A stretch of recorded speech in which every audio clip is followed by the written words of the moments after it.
La lèpre a été une maladie très redoutée par l'être humain qui a participé à son histoire. En effet, sa mention est très ancienne, avec des récits remontant à 4000 ans, où sa première évocation est relatée en Inde. Depuis lors, elle a accompagné notre espèce jusqu'à aujourd'hui. Avant même que son agent causal, une bactérie, ne soit identifié, il existait déjà plusieurs méthodes pour la diagnostiquer, la traiter et mettre en quarantaine les personnes qui en souffraient, ce qui a conduit à certaines atrocités dans l'humanité. Le fait est que la lèpre est très particulière, à part les singes et les primates, elle n'affecte qu'une autre espèce, qui est très éloignée génétiquement des primates. L'animal en question est le tatou. Mais comme la symptomatologie est très similaire, les deux espèces seront abordées simultanément.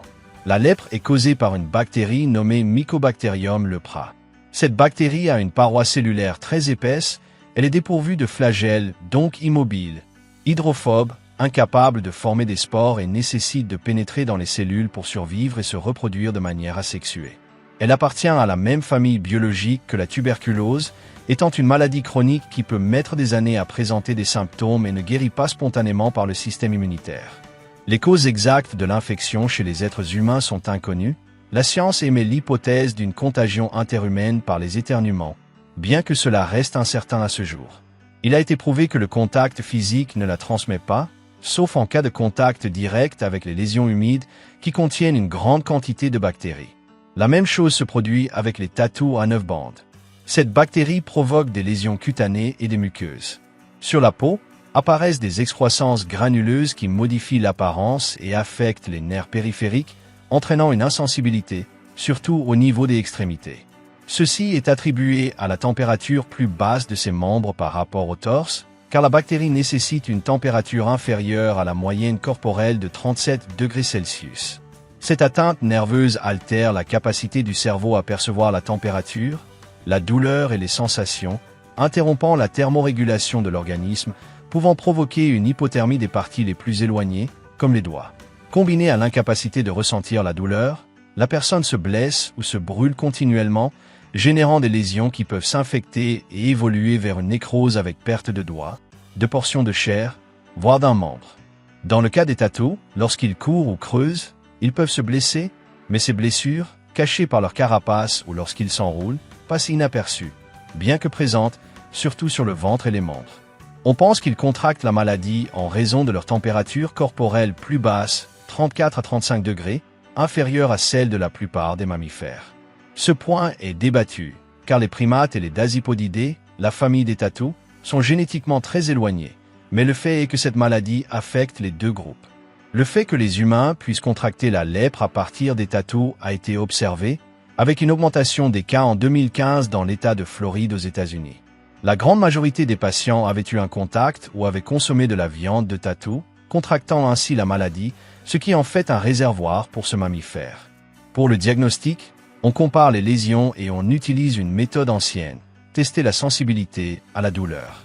Si le patient ne répond pas, on suspecte la lèpre et on envoie un prélèvement par frottis des lésions cutanées. Dans l'Antiquité, les gens n'avaient pas de traitement optimal et pouvaient vivre défigurés jusqu'à leur fin, sans pouvoir arrêter la maladie. Aujourd'hui, on administre un antibiotique capable d'attaquer le mycobacterium, avec un traitement pouvant durer jusqu'à 6 mois, et un taux de rechute très faible s'il est suivi à la lettre selon les prescriptions du médecin. Avec des centaines de milliers de cas, surtout en Inde, au Brésil et en Afrique, il est à noter que les tatous sont endémiques des Amériques. Ainsi, les cas en Asie et en Afrique ne proviennent probablement pas de cet animal. Je spécule que la plupart des contagions dans ces régions surviennent via les singes et primates, souvent proches des grands groupes humains, surtout dans les grandes villes. Pour la prévention, il faut un dépistage précoce, un traitement et une quarantaine des personnes pendant leur traitement jusqu'à guérison. Logiquement, il faut éviter de consommer des tatous. Mais comme le mode de transmission exact reste inconnu, les seules mesures dans les pays à fort taux de cas sont de se laver les mains fréquemment, surtout avant de manger, de porter un masque et de consulter un médecin dès l'apparition de symptômes, ce qui pourrait réduire le nombre de contagions. Une maladie historiquement redoutable et à juste titre.